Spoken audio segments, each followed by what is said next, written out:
எல்லோருக்கும் நான் உங்கள் மெல்வின் பிள்ளை. நான் ஒரு காரியத்தை சொல்லுகிறேன். ஒரு நாள் ஒரு மனிதன் அநேக மரங்களை வெட்டும்படியாய் கடந்து போனான். அவன் ஒரு மரத்தை எட்டு வேகமாய் வெட்டின போது அது ரெண்டாய் பிளந்தது. அப்பொழுது அதை வானத்திற்கு நேராக உயர்த்தி அவன் காண்பித்து சொன்னானா, ஓ, என்னுடைய பலன் எப்படி இருக்கிறது பாருங்கள் என்று அவன் சொன்னானாம். அநேக நேரங்களில் நாம் இப்படியா யோசிக்கிறோம். நம்முடைய ஞானத்திலே நாம் பலனை தேடுகிறோம், நம்முடைய சக்தியிலே நாம் பலனை தேடுகிறோம். அதை நாம் பார்க்கிறதற்கு அநேக காரியங்கள் உண்டு. ஆனாலும் இன்றைக்கு நான் சில காரியங்களை உங்கள் மத்தியில் பேச சொல்ல வாஞ்சிக்கிறேன் என் அன்பார்ந்த சகோதரர்களே. என்றால் அநேக நேரங்களிலே அநேகர் நினைக்கிறார்கள் நம்முடைய பலனினால தான் இது நடக்கிறது என்று நினைக்கிறார்கள். அப்படி அல்ல. அங்கே பரத்திலிருந்து ஒரு பலன் வரும் பொழுது தான் அநேக காரியங்களை நம்மால் செய்ய முடியும் என்பதை நாம் புரிந்து கொள்ள வேண்டும். ஏனென்றால் அநேக நேரங்களில் நம்முடைய வாழ்க்கையில் நமக்கு வந்திருக்கிற அநேக வெற்றிகள் நம்முடைய கையின் பிரயாசம், நம்முடைய காரியங்களினாலே வந்தது அல்ல. அது தேவனிடத்திலிருந்து வந்தது, அது பரலோகத்திலிருந்து வந்தது என்பதை நாம் பார்க்க வேண்டும். ஆனால் மனிதர்கள் என்ன நினைக்கிறார்கள், வருகிற ஜெயம் நம்மிடத்திலிருந்து வருகிறது, நம்முடைய பலன் நம்முடைய காரியம் என்று மனிதர்கள் நினைக்கிறார்கள். ஆனால் அது அப்படி அல்ல. ஜெயம் நம்மிடத்திலிருந்து வருகிறது அல்ல, அது தேவனிடத்திலிருந்து வருகிறதா இருக்கிறது என்பதை நாம் புரிந்து கொள்ள வேண்டும். ஏனென்றால் பரலோகத்தில் இருக்கிற தேவன் நமக்கு ஜெயத்தை கொடுக்கிறார். நீங்கள் வேதத்தை பார்க்கும்போது இயேசு கிறிஸ்துவினால் ஜெபிக்க கற்றுக் கொடுத்தார். அவர் இப்படியாய் ஜெபித்தார், பரமண்டலத்தில் இருக்கிற எங்கள் பிதாவே, உம்முடைய ராஜ்யம் வருக, உம்முடைய சித்தம் நிறைவேறுக, எங்கள் அனுதின ஆகாரத்தை எங்களுக்கு தாரும், எங்களை சோதனைக்கு உட்படுத்தாதபடிக்கு எங்களை சோதனையிலிருந்து காத்து கொள்ளும் என்று ஜெபித்ததை நாம் பார்க்க முடியும். இந்த வார்த்தைகளை நான் அதிகமாய் நேசிக்கிறவனாக இருக்கிறேன்.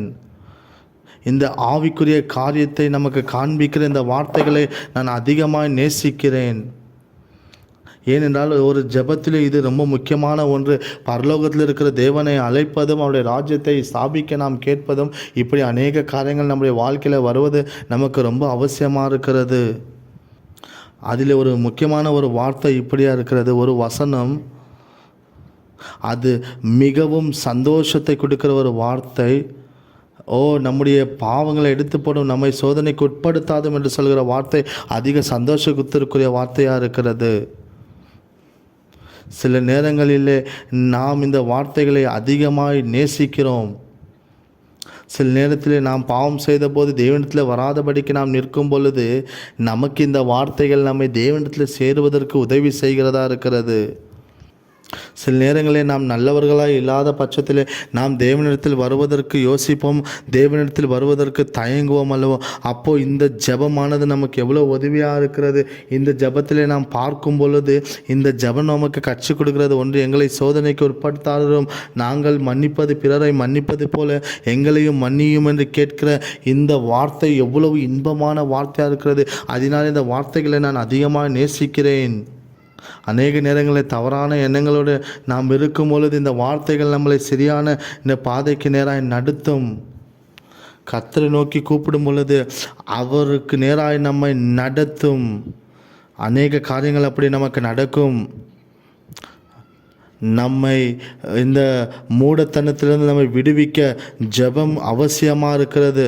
தேவனோடு நடக்கிற அனுபவம் அவசியமாக இருக்கிறது. தினமும் ஜெபிக்க வேண்டும். அநேக நேரங்களில் கர்த்தர் ஒருவர்தான் நம்முடைய எல்லா நாட்களுக்குரிய தேவைகளுக்கு தேவன் அதிக பொறுப்புள்ளவராக இருக்கிறார் என்பதை நாம் மறந்துவிடக்கூடாது. தேவன் நம்மை பாதுகாக்க எவ்வளவு அக்கறை உள்ளவராக இருக்கிறார் என்பதை நாம் மறந்துவிடக்கூடாது. கர்த்தர் நம்மேல் அவ்வளவு அக்கறையாக இருக்கிறார் என்பதை நாம் மறந்துவிடக்கூடாது. நான் சிறியவனாய் ஸ்கூல் படித்த காலங்களிலே நான் படித்து முடித்தவுடனே வேலைகள் செய்து என வீட்டுக்கு தேவையான சில ஆகாரங்களுக்குரிய பதார்த்தங்களை நான் வேலை செய்து வீட்டுக்கு கொண்டு வந்து என் தாயிடத்தில் கொடுப்பேன். ஏனென்றால் நாங்கள் அதிக வறுமையில் வாழ்ந்தவர்களாக இருந்தோம். அதனாலே நான் அப்படி செய்த காலங்களும் என்னுடைய வாழ்க்கையில் உண்டு. நான் சிறு வயதிலிருந்து 16 வயது வரைக்கும் வேலை செய்தேன். நான் 16 வயதில் இருக்கும் பொழுது அதிக கடினத்தோடு நான் வேலை செய்து அநேக பணங்களை சம்பாதிக்க நான் பிரயாசப்பட்டவனாக இருந்தேன். நான் ஒன்று அறிந்து கொள்ளாமல் இருந்தேன், தேவன் என்னுடைய தேவைகளை சந்திப்பார் என்பதை, அவர் அதில் பொறுப்புள்ளவராக இருக்கிறார் என்பதை நான் மறந்து போனேன். அதிக வேலை செய்கிற, அதிக நேரம் உழைக்கிற, அதிக நேரம் கடினப்படுகிற ஒரு மனுஷனாய் நான் இந்த பூமியில் வாழ்ந்து வந்தேன். அதற்கு பிறகு தேவனை நான் கண்டு கொண்ட பிறகு ஒரு பெரிய சமாதானத்தை, ஒரு பெரிய சந்தோஷத்தை, ஒரு பெரிய மகிழ்ச்சியை தேவனுடைய வாழ்க்கையில் கொடுத்தார். ஏனென்றால் தகப்பன் நமக்கு அவர் கொடுக்கிறவராக இருக்கிறார். ஏனென்றால் இயேசு சொன்னார், நீங்கள் எதை குறித்தும் கவலைப்படாதீர்கள், என்னத்தை உண்போம், என்னத்தை புசிப்போம், என்னத்தை குடிப்போம் என்று நீங்கள் கவலைப்படாதிருங்கள். ஆகாயத்து பறவைகளை பாருங்கள், அவைகள் விதைப்பதும் இல்லை, அறுப்பதும் இல்லை, ஆனாலும் அவைகளை பிழை போட்டுகிற உங்கள் பரமபிதா உங்களையும் பிழை போட்டுவார் என்று இயேசு சொன்ன வார்த்தையை நீங்கள் கவனித்து பார்க்க வேண்டும். சில நேரங்களிலே நாம் கவலைப்படுவது உண்டு, கஷ்டப்படுவது உண்டு, பிரயாசப்படுவது உண்டு. ஆனால் ஒன்றை நான் உங்களுக்கு சொல்லுகிறேன், நம்முடைய வாழ்க்கையில நம்மை போஷிக்க, நம்மை பராமரிக்க, நம்மை பாதுகாக்க நம்முடைய ஆண்டவர் நம்மோடு இருக்கிறார் என்பதை நாம் மறந்துவிடக்கூடாது.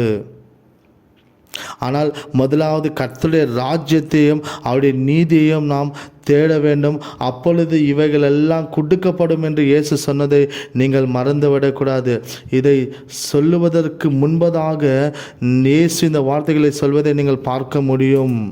இந்த வார்த்தைகளை நான் கேட்டபோது என்னுடைய வாழ்க்கையில் நான் கேட்டவுடனே இந்த வார்த்தை என் வாழ்க்கையை மாற்றி போட்டது.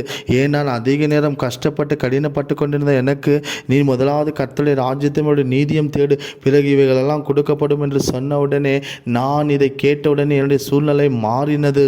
ஏனென்றால் அவர் நல்ல தேவனாக இருக்கிறார், அதை நாம் பார்க்க வேண்டும். என்னுடைய சூழ்நிலை மாறி போனது, என்னுடைய காரியங்கள் மாறி போனது. அதனாலே நான் தேவனை அதிகமாய் நேசிக்கிறேன். நான் ஒரு மனுஷனை அதிகமாய் பார்க்குவேன். அவர் ஜார்ஜ் முல்லர் என்கிற மனுஷன், அவர் சொல்லுகிற ஒரு வார்த்தை என்னவென்றால், தேவனை அதிகமாய் தேடுங்கள், அப்பொழுது அவரை கண்டறிவீர்கள், அவர் உங்கள் ஜெபங்களுக்கு பதில் கொடுப்பார் என்று ஜார்ஜ் முல்லர் சொல்வதை நான் அதிக நாட்களிலே கேட்டதுண்டு. அதனாலே என்னுடைய வாழ்க்கையில் நான் முதலாவது கர்த்தருடைய ராஜ்யத்தையும் அவருடைய நீதியும் தேடினேன். அப்பொழுது என்னுடைய சூழ்நிலைகள் எல்லாம் மாறி போனதை நான் பார்த்தேன்.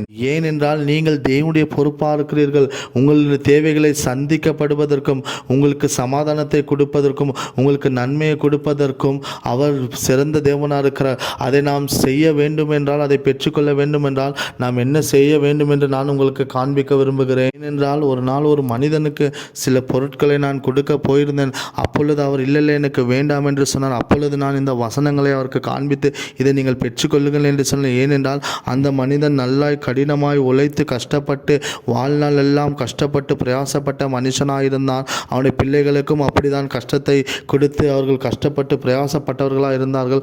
ஆனாலும் அவருடைய வாழ்க்கையில் அவர் ஜெயத்தை பார்க்கவில்லை. அப்பொழுது நான் சில பரிசுகளை கொடுத்து, சில பொருட்களை கொடுத்து அவருக்கு இந்த வார்த்தையை நான் காண்பித்தேன். முதலாவது தேவனுடைய ராஜ்யத்தையும் அவருடைய நீதியும் தேடுங்கள், பிறகு இவைகள் எல்லாம் உங்களுக்கு கொடுக்கப்படும் என்று நான் அவருக்கு சொன்னது எனக்கு ஞாபகம் வந்ததை நான் உங்களிடத்திலே பகிர்ந்து கொள்ள விரும்புகிறேன். அவர் எவ்வளவுதான் கடினப்பட்டாலும் அவர் தன்னுடைய வாழ்க்கையில ஆசீர்வாதத்தை பெற்றுக்கொள்ள முடியாமல் அநேக கடினத்தோடு கஷ்டப்பட்டு கொண்டிருந்தார். அப்பொழுது நான் ஒன்றை கற்றுக்கொண்டு அவருக்கு சொன்னேன், நீங்கள் இயேசுவை தேடுங்கள், இயேசுவோடு நடக்க பழகுங்கள், அப்பொழுது உங்கள் வாழ்க்கையில ஆசீர்வாதம் வரும் என்று நான் அவருக்கு சொன்னதை இப்பொழுது உங்கள் ஞாபகத்திற்கு நான் கொண்டு வருகிறேன். ஏனென்றால் நீங்கள் தேவனை தேடும் பொழுது உங்கள் வாழ்க்கையில் என்னெல்லாம் தேவையோ அதை உங்களுக்கு அவர் கொடுப்பார் என்று நான் அவரிடத்தில் சொன்னேன். நீங்கள் இயேசுவை தேடுங்கள், இயேசுவோட வாழ்க்கையில் நீங்கள் அவரோடு நடக்க பழகும் பொழுது உங்களுடைய தேவைகள் என்னவாக இருந்தாலும் தேவன் அதை உங்களுக்கு தருவதற்கு அவர் வல்லவராக இருக்கிறார் என்பதை நான் அவர்களிடத்தில் சொல்லி அவர்களுக்கு அதை சொல்லி காண்பித்த போது அவருக்கு ஒரு சமாதானம் உண்டானது. நான் தேவனோடு நடந்த காரியங்களை, நான் எப்படி தேவனோடு நடந்து வந்தேன், தேவன் எப்படி என்னை நடத்தி வந்தார், என்னுடைய தேவைகளை எப்படி அவர் சந்தித்தார். நானும் சிறு வயதிலிருந்து உங்களைப் போல தான் கஷ்டப்பட்டு கொண்டிருந்தவனாக இருந்தேன். ஆனால் இன்றைக்கு நான் சமாதானத்தோடு சந்தோஷமாக இருப்பதற்கு காரணம் இயேசுவோடு நான் நடந்தேன், தேவனோடு கூட நடந்து வந்தேன், அவருடைய ராஜ்யத்தை தேடினேன், அவருடைய நீதியை தேடினேன். அப்பொழுது இவைகள் எல்லாம் எனக்கு கொடுக்கப்பட்டது என்று சொல்லி நான் அந்த மனிதனிடத்தில் சொன்னபோது அவர் அதை கேட்டு ஒரு பெரிய சமாதானத்தை பெற்றுக்கொண்டு அவர் மகிழ்ச்சியோடு ஆண்டோடைய வார்த்தையை அவர் பெற்றுக்கொண்டார். என்னை கேட்கிற என்னுடைய அன்பு சகோதரர்களே, நீங்களும் அப்படிதான் உங்களுடைய வாழ்க்கையில் கர்த்தரோடு நடக்கும் பொழுது, தேவனோடு இணைந்து நடந்து போகும் பொழுது உங்கள் வாழ்க்கையில் அவர் சமாதானத்தை கொடுப்பார், ஒரு சந்தோஷத்தை கொடுப்பார். அவருடைய ராஜ்யத்தை நீங்கள் தேடுங்கள், அவருடைய ராஜ்யத்தை நீங்கள் தேடும் பொழுது நன்மைகளை அவர் உங்களுடைய வாழ்க்கையில் செய்வார் என்பதை நீங்கள் மறந்துவிடக்கூடாது. சில நேரங்களிலே நாம் என்ன செய்கிறோம், தேவனை தேடாமல் அவருடைய ராஜ்யத்தை தேடாமல் அதிக கடினமாய் அதிக கஷ்டத்தோடு நாம் செய்து வரும் பொழுது அவருக்குரிய நன்மைகளை நாம் பெற்றுக்கொள்வதில்லை. அந்த நன்மைகளை பெற்றுக்கொள்ள வேண்டுமானால் நாம் அவருடைய ராஜ்யத்தை தேட வேண்டும். வேண்டும். ஏனென்றால் அநேக காரியங்கள் அநேக மதங்களில் நீங்கள் பார்க்கும் பொழுது சில விதமான சட்டத்திட்டங்களோடு வாழ்ந்தால் மாத்திரம்தான் அந்த ஜனங்கள் ஆசீர்வதிக்கப்பட்டிருப்பார்கள். ஆனால் வேதம் அப்படி நமக்கு கற்றுக் கொடுக்கவில்லை. வேதம் சொல்லுகிறது, தேவன் இவ்வளவாய் உலகத்தில் அன்பு கூர்ந்து தம்முடைய ஒரே பேரான குமாரனை நமக்காய் தந்து அவர் ஜீவனை தந்தார் என்று வேதம் சொல்லுகிறது. அதனாலே அவர் நமக்கு ஜீவனை தந்திருக்கிறபடினாலே நாம் நம்முடைய வாழ்க்கையில் ஒரு காரியத்தை கற்றுக்கொள்ள வேண்டும். நாம் தேவனோடு கூட நடப்பதற்கு, நாம் தேவனோடு கூட இருப்பதற்கு, நாம் அந்த தேவனுடைய வார்த்தையை நாம் விட்டுவிடக்கூடாது, அவருடைய ராஜ்யத்தை நாம் விட்டுவிடக்கூடாது.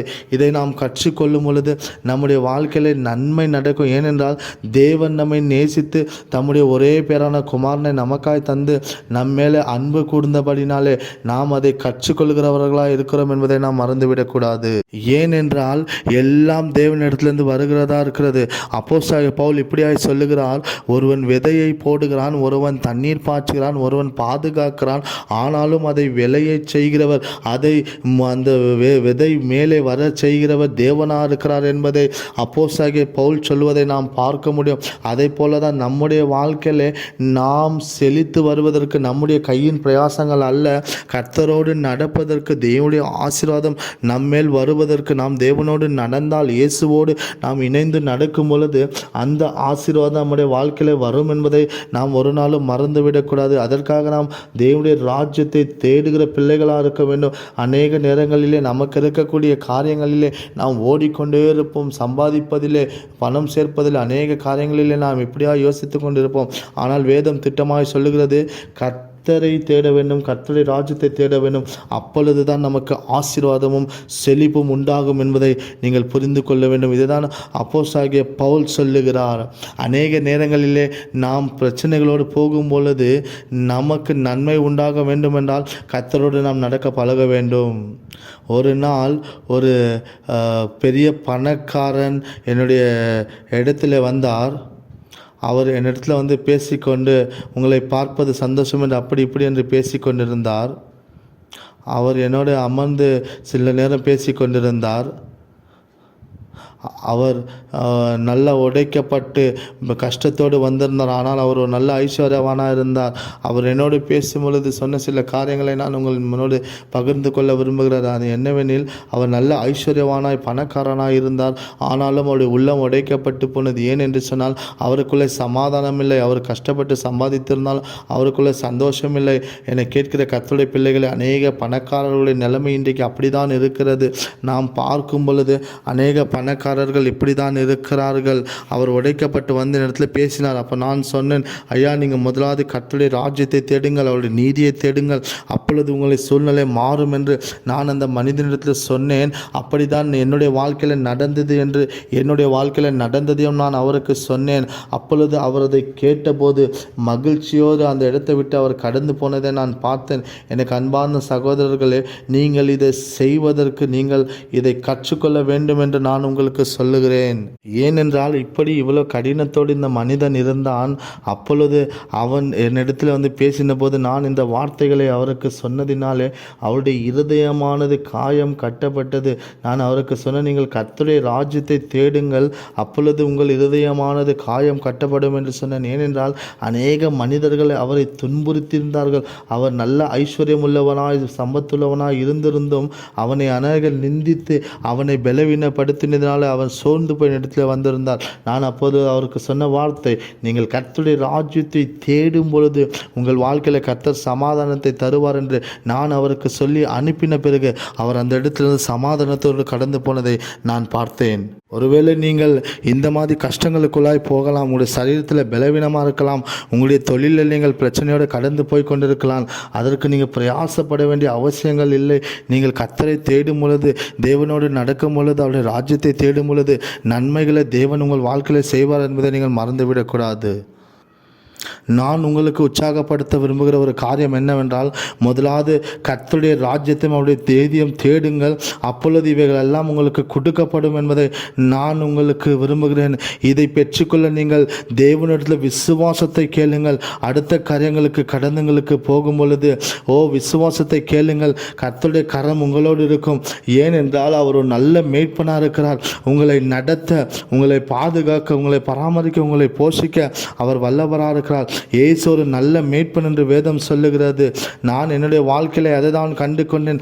நான் அதிக நேரம் கஷ்டப்பட்டு வேலை செய்து பிரயாசப்பட்டவனாக இருந்தேன். ஆனால் என்றைக்கு நான் கர்த்தரை தேடினேனோ அன்றைக்கு என்னுடைய வாழ்க்கையில் அவர் நன்மைகளை செய்ய ஆரம்பித்தார். அவர் நன்மைகளை செய்தபடினாலே நான் இன்றைக்கு சமாதானத்தோடு ஆசீர்வாதத்தோடு செழிப்பாக இருக்கிறேன். அதை தான் உங்களுக்கு நான் சொல்லுகிறேன் எனக்கு அன்பான சகோதரர்களே.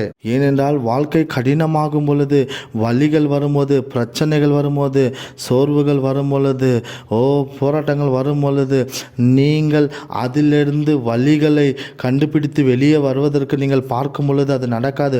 ஆனால் நீங்கள் செய்ய வேண்டியது ஒன்றே ஒன்று, நீங்கள் கர்த்தருடைய ராஜ்யத்தையும் அவருடைய நீதியையும் நீங்கள் தேடுங்கள். அப்பொழுது உங்களுக்கு நன்மை நடக்கும் என்று நான் நான் ஒரு வேத பகுதியை உங்களுக்கு காண்பிக்க விரும்புகிறேன்.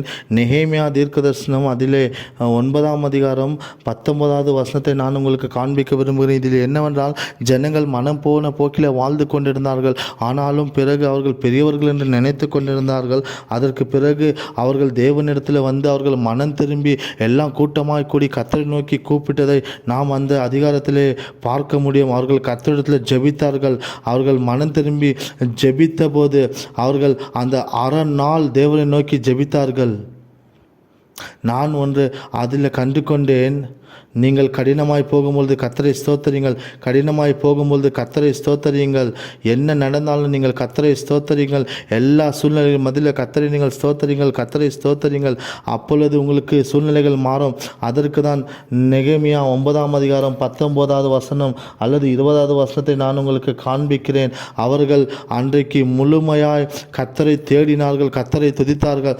அப்பொழுது அவர்களுடைய சூழ்நிலை மாறினதை நீங்கள் பார்க்க முடியும். நீங்கள் பிரச்சனைகள் கூட போகும் பொழுது, போராட்டங்கள் கூட போகும் பொழுது, நீங்கள் கர்த்தரை துதிக்கும் போது, கர்த்தரை பாடும் பொழுது உங்கள் சூழ்நிலைகள் மாறும் என்பதை நான் உங்களுக்கு காண்பிக்கிறேன். நீங்கள் இதை கற்றுக்கொள்ளுங்கள். அப்போது உங்கள் வாழ்க்கையில் நன்மை நடக்கும் என்பதை நான் உங்களுக்கு காண்பிக்கிறேன். ஏனென்றால் இஸ்ரவேலர்கள் கர்த்தரை நோக்கி முறையிட்டார்கள்.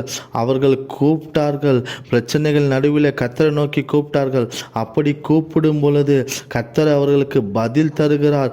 ஏனென்றால் எகிப்திலிருந்து தங்கள் முற்பிதாக்களை விடுவித்து கொண்டு வந்த தேவனை நோக்கி அவர்கள் கூப்பிடும் பொழுது பகலிலே மேக ஸ்தம்பத்தை போல, இரவிலே அக்கினி ஸ்தம்பத்தை போல அந்த ஜனங்களை தேவன் வழி நடத்தி வந்ததை அந்த ஜனங்கள் உணராமல் போனார்கள். அவர்கள் அதை உணர்ந்து கொண்டபடியினாலே பிறகு அவர்கள் தேவனுடைய சமூகத்திலே வந்து கூப்பிட்டதை கர்த்தர் அதற்கு பதில் தந்தார் என்பதை நாம் பார்க்க வேண்டும். அநேக நேரங்களில் நம்முடைய வாழ்க்கையில் அநேக பிரயாசங்கள் உண்டு. அந்த பிரயாசங்களின் நடுவிலே நாம் கர்த்தரை நோக்கி கூப்பிடும் பொழுது, அவரை துதிக்கும் பொழுது, அவரை பாடும் பொழுது நம்முடைய பிரச்சனைகள் மாறும் என்பதை நான் உங்களுக்கு காண்பிக்கிறேன். நாம் இயேசுவோடு நடக்கிற அனுபவம் உடையவர்களாக இருக்க வேண்டும். எல்லா பிரச்சனைகளிலும், எல்லா போராட்டங்களிலும், பாவங்களின் நடுவிலும் அந்தகார இருள் சூழ்ந்திருந்தாலும் உங்கள் தேவன் உங்களை விடுவிக்க வல்லவராக இருக்கிறார். நீங்கள் அவரை கூப்பிடுங்கள். தேவரீர் உம்மை மறந்து போனோம், எங்களை நோக்கி பாரும் என்று நீங்கள் கூப்பிடும் பொழுது அவர்கள் பதில் தருகிற தேவனாக இருக்கிறார் நம்முடைய தேவன். நீர் எங்களுடைய தேவனாக இருக்கிறீர், எங்களுக்கு பதில் தரும் என்று கூப்பிடும் பொழுது அவர் உங்களுக்கு பதில் தருகிறவர். இஸ்ரவேலர் கர்த்தரை நோக்கி கூப்பிடும் பொழுது தேவன் பதில் தந்து இயற்கைக்கு அப்பாற்பட்ட வல்லமையை தேவன் அவர்களுக்கு காண்பித்ததை நாம் பார்க்க முடியும் அவருடைய வாழ்க்கையிலே. பரலோகத்தின் தேவன் தாமே பிரச்சனைகளை உடைத்து போட்டார், அற்புதங்களை செய்தார். அவர் ஒரு உண்மை உள்ளவராய் தம்மை காண்பித்து கொண்டார். நீங்கள் இன்றைக்கு அந்த வெளிப்பாடை பெற்றுக்கொள்ளுங்கள். பிரச்சனைகள் வரும்போது அவரை துதியுங்கள், அவரை பாடுங்கள், அவரை நோக்கி கூப்பிடுங்கள். அப்பொழுது உங்கள் பிரச்சனைகள் உங்களை விட்டு விலகி போகும். தேவனோடு நடக்கிற அனுபவமுடைய மனுஷன் தன் வாழ்க்கையில் பிரச்சனை போராட்டம் வரும் பொழுது அவன் பரலோக தேவனை நோக்கி கூப்பிடும் பொழுது அந்த பரலோக தேவன் அவனுக்கு பதில் தந்து அவனை விடுவித்து அவனை பாதுகாக்கிறார் என்பதை அவன் தெரிந்திருக்கிறான். அப்பேற்பட்ட வெளிப்பாடை நீங்கள் இன்றைக்கு பெற்றுக்கொள்ளும்படியாய் நான் உங்களிடத்தில் பேசுகிறேன். எனக்கு அன்பான சகோதரர்களே, நீங்கள் தேவனை நோக்கி கூப்பிட வேண்டும். கர்த்தரோடு நடக்கிற அனுபவம் உங்களுக்கு இருக்க வேண்டும். அதை தான் அந்த ஜனங்கள் நெகேமியாவின் காலத்திலே செய்தார்கள். அந்த இஸ்ரவேலர்கள் கர்த்தரை மறந்து போனார்கள். ஆனாலும் மீண்டும் அவர்கள் பாவத்தை அறிக்கையிட்டு மனம் திரும்பி கர்த்தரை நோக்கி கூப்பிடும் பொழுது கர்த்தர் இறங்கி வந்து அவர்களுக்கு பதில் தந்தார் என்று நாம் பார்க்கிறோம். நீங்கள் அப்படி கர்த்தரை கூப்பிடும் பொழுது அவர் உங்களுக்கு பதில் தருகிறார். முதலாவது நான் கேட்ட ஒரு செய்தி என்னவென்றால், நான் சபையிலே அமர்ந்து கேட்டு கொண்டிருந்தேன். அப்படி அந்த முதல் செய்தியை நான் கேட்டபோது அந்த பிரசங்கத்தை பண்ண அந்த பிரசங்கியார் அன்றைக்கு அவர் பிரசங்கம் பண்ணி கொண்டிருந்தார். அப்போ அவருடைய பிரசங்கத்தில் அவர் சொன்ன ஒரு வார்த்தை, அவர் ஆவியானவரை குறித்து பேசினதை நான் முதலாவது கேட்டேன். ஏனென்றால் அந்த நாட்களில் எனக்கு ஆவியானவரை குறித்து அவ்வளவாய் விவரமில்லை. ஆனாலும் அவர் சொல்வதை நான் கேட்டுக்கொண்டிருந்தேன். சொன்ன வார்த்தை எனக்கு மிகவும் ஆச்சரியமாக இருந்தது. எனக்கு என் மனைவியை பார்க்கிலும் என் ஆவியானவரை நான் அதிகமாய் அறிந்திருக்கிறேன் என்று சொன்ன வார்த்தை எனக்கு மிகவும் ஆச்சரியமாக இருந்தது. என்னுடைய வாழ்க்கையில் எப்படி ஒரு மனுஷன் தேவனை இவ்வளவாய் நெருங்கி தெரிந்திருக்க முடியும் என்று நான் ஆச்சரியமாய் பார்த்தேன். ஏனென்றால் இயேசு கிறிஸ்துவை எனக்கு அதிகமாய் தெரியும், ஆவியானவரை எனக்கு அதிகமாய் தெரியும் என்று அவர் சொன்னதை நான் கேட்டபோது நான் ஆச்சரியத்திலே அந்த நாளிலே பார்த்தேன். இயேசு கிறிஸ்து சொன்ன வார்த்தையை, அந்த வாக்கு தத்தத்தை அவர் எனக்கு காண்பித்தார். நான் அப்பொழுது அவரை புரிந்து கொண்டேன். இயேசு கிறிஸ்து பூமியில் வாழ்ந்த நாட்களிலே ஆவியானவரை குறித்த ஒரு வாக்கு தத்தத்தை கொடுத்திருக்கிறார். அதை நாம் கவனித்து பார்க்க வேண்டியது நமக்கு அவசியமாக இருக்கிறது. ஏனென்றால் நான் அந்த நாளிலே ஒரு தீர்மானம் எடுத்தேன். நாம் தேவனை அறிந்து கொள்வதும் தேவ ஆவியானவரை அறிந்து கொள்வதும் நம்முடைய வாழ்க்கையில் அநேக மாற்றங்களை கொண்டு வரும் என்பதை நான் புரிந்து கொண்டேன். அதனாலே அந்த நாள் முதல் கொண்டு கர்த்தருடைய ஆவியானவரை அதிகமாக அறிந்து கொள்வதற்கு நான் எத்தனை செய்து நான் பிரயாணப்பட்டேன். ஏனென்றால் அந்த ஆவியானவர் தானே நமக்கு சகல ரகசியங்களை கற்றுக் கொடுக்கிறார், சகல சத்தியங்களை கற்றுக் கொடுக்கிறார், சகல சத்தியத்திலே நம்மை நடத்துகிறார் என்று வேதம் சொல்லுகிற பிரகாரமாய் அந்த ஆவியானவரை தேடுவதிலே, அந்த ஆவியானவரை தேடி கண்டுபிடிப்பதிலே நான் அதிகம் ஆர்வம் கொண்டேன். அந்த ஊழியர் சொன்ன செய்தியை நான் கேட்டபோது என்னுடைய உள்ளத்திலே ஒரு பெரிய மாற்றத்தை நான் கொண்டு வந்தேன். அவர் சொன்ன வார்த்தை என்னை மிகவும் தொட்டது. நான் என் மனைவியை பார்க்கலும் என் பிள்ளைகளை பார்க்கலும் தேவனை அதிகமாக அறிந்திருக்கிறேன் என்று சொன்ன வார்த்தை என்னை தொட்டது. அதே போல தான் அந்த வார்த்தை நிமித்தம் என்னுடைய சூழ்நிலைகள் எல்லாம் மாறினது.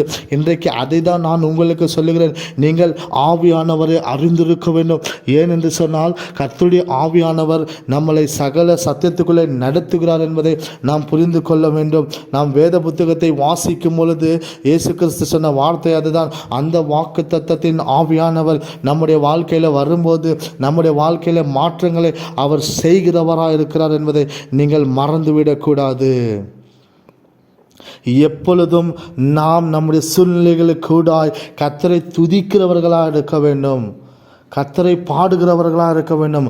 அப்பொழுது நமக்கு சமாதானம் உண்டாகும். நான் அதிக நேரங்களில் என்னுடைய வாழ்க்கையில் பிரச்சனைகள் போராட்டங்கள் வரும் பொழுது கர்த்தரை துதிக்கிறவனாய் கர்த்தரை பாடுகிறவனாய் இருக்கிறேன். ஏனென்று சொன்னால் நான் ஒன்றை கண்டு கொண்டேன். நம்மை குறித்து அதிகம் தெரிந்திருக்கிறவர் பரிசுத்த ஆவியானவர் என்பதை நான் புரிந்து கொண்டேன்.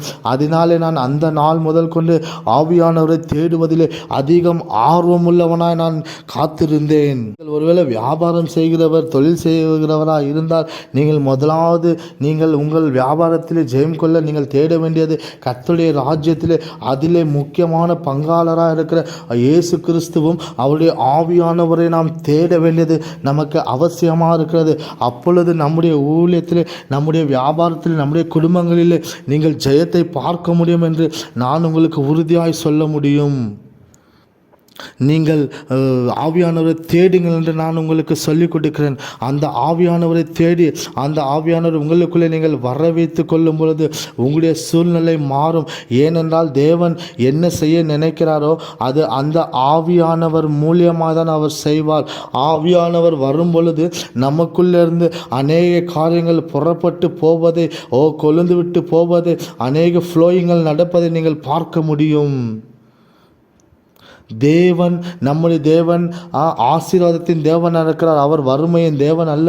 நீங்கள் தேவனையும் அவருடைய ராஜ்யத்தையும் தேடும் பொழுது உங்களுக்கு சகல ஆசீர்வாதத்தையும் அவர் கொடுக்கிறார். ஒருவேளை நீங்கள் நீங்கள் வறுமையோடு இருப்பீர்களானால் கர்த்தரை தேடும் பொழுது, அவருடைய ராஜ்யத்தை தேடும் பொழுது அவர் செழிப்பையும் ஆசீர்வாதத்தையும் நன்மையும் உங்களுக்கு கொடுக்கிறார். அதற்கு நீங்கள் செய்ய வேண்டியது முதலாவது கர்த்தருடைய ராஜ்யத்தை தேட வேண்டும், அவருடைய நீதியை தேட வேண்டும். அடுத்தபடியாக ஆவியானவரை எங்கள் வாழ்க்கையில வாரும் என்று நீங்கள் கேட்க வேண்டும். கர்த்தரை நோக்கி கேளுங்கள், ஆண்டவரே எங்களுக்கு கிருபை தாரும், வரங்களை தாரும், எங்களை ஆசீர்வதியும் என்று நீங்கள் கேட்க வேண்டும்.